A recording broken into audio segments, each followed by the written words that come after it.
ஆலயா cotton வேட்டிகள், ஷர்ட்டுகள், wedding celebration. இந்த ரயில்ல பயணிச்ச அந்த பாதிக்கப்பட்ட பெண்ணோட கணவர் நமது தொலைபேசி இணைப்பில் இணைந்திருக்கிறார். அவரிடம் பேசலாம்.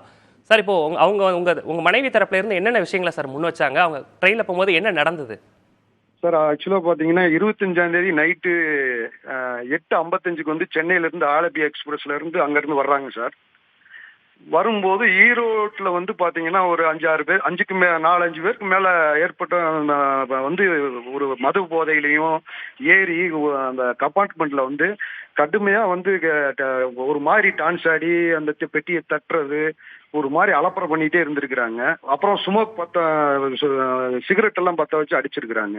அப்ப அந்த சுமல் தாங்காம 14 நாளே ஆன குழந்தைய வந்து அங்க தூக்கிட்டு வந்து அவங்க மச்சனனுடைய குழந்தைங்க அவங்க நம்ம வீட்டுக்கு கூப்பிட்டு வர்றாங்க. அந்த குழந்தை அழுக ஆரம்பிச்சோடனே இவங்க கூப்பிட்டு சத்தம் போட்டிருக்கிறாங்க.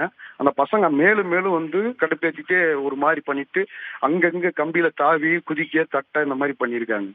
எங்க மிஸ்ஸஸ் வந்து 3-4 டைம் வந்து அவங்ககிட்ட சொல்றாங்க, வேண்டாம் இதை பண்ணாதீங்க, தள்ளி போங்க, அந்த பக்கம் போங்கன்னு சொல்லியும் கேட்கல.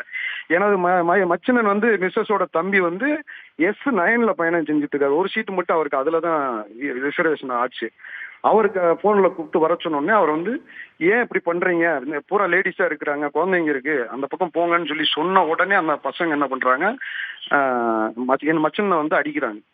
அடிச்சு கடுமையான கெட்ட வார்த்தை, ஏற்றில் எழுத முடியாத அச்சு, அந்த அளவுக்கு மோசமான வார்த்தைகளை உபயோகப்படுத்தி அந்த பசங்க பண்றாங்க. அவ்வளவு அலும்பு.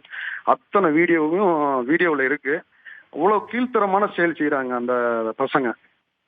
திடீரென இது மாதிரி நடக்கும்போது அவங்களால என்ன பண்ணும் அப்படின்றத புரிஞ்சுக்க முடியாது. இப்ப கூட இருந்தாங்க சக பயணிகளை வந்து ஹெல்ப்புக்கு வந்தாங்களா? அந்த சில டிடிஆர்லாம் தொடர்ச்சியா வந்தாங்களா? இது தொடர்பா ஏதாவது புகார் அளிக்க முடிஞ்சதா? இதுல வருந்த வேண்டிய ஒரு விஷயம் வந்து சக பயணிகள் அதுல வந்து கேரளாக்காரர் ஒருத்தர் மட்டும்தான் அவர் வந்து கூட சப்போர்ட்டுக்கு இருந்திருக்காரு. அவர் வந்து அவரையும் அடிச்சு தாக்க போயிட்டாங்க. அவரையும் கண்ட மாதிரி வார்த்தைகளை உபயோகப்படுத்தியிருக்காங்க. மற்றபடிக்கு எந்த பயணியுமே வந்து இவ்வளவு பெரிய சம்பவம் நடந்துட்டு இருக்கு, ஒரு பெண்களுக்கு பாதுகாப்பு இல்லாத தன்மை நடந்திருக்குது, எந்த பயணியுமே அந்த இதுக்கு ஹெல்ப்புக்கு வரலைங்க. வருத்தப்பட வேண்டிய விஷயம் அதுதான். அங்க இருக்கிறவங்க ஒரு 10 பேர் சேர்ந்து இருந்தாங்கன்னா இவங்க அங்க பாதி ஸ்டேஷன்ல இறங்கி ஓடி இருப்பாங்க. இல்லைன்னா எங்கேயாவது டிடிஆர் போய் பிடிச்சி கொடுத்துருக்கலாம். டிடிஆரும் உள்ள வரல, போலீஸும் உள்ள இல்ல.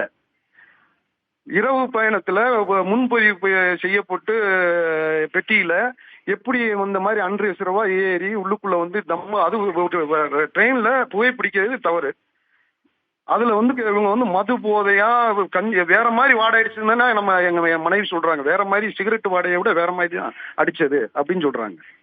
அப்ப எந்த அளவுக்கு இந்த பசங்க வந்து எவ்வளவு கேவலமா நடந்துக்கிறாங்கன்னு பாருங்க. இரவு அதிகாலை 3 மணிக்கு மேல ஈரோட்ல இருந்து திருப்பூர் வரைக்கும் பிரச்சனை நடந்திருக்குங்க. திருப்பூர் ஜங்ஷன்ல வந்து மச்சனை அடிக்கிறாங்க, இறங்கி கொலை மிரட்டல் விடுறாங்க. உன்னை கொன்றுவேங்கிறான், உன் பொண்டாட்டியை கொன்றுவேன்றான், உன் குடும்பத்தை எரிச்சிடுவேங்கிறான். இவங்களுக்கெல்லாம் யார் இவ்வளவு தைரியம் கொடுத்தது? எப்படி இதெல்லாம் எப்படி சகிச்சுக்க முடியும்? நிச்சயமாக சார், உங்களுடைய ஆதங்கத்தை புரிந்து கொள்ள முடிகிறது. இனி இது போன்ற ஒரு சம்பவம் நடக்காமல் நடவடிக்கை எடுப்பாங்க அப்படின்றத நம்புவோம். இணைப்பில் வந்து பேசியமைக்காக நன்றி சார்.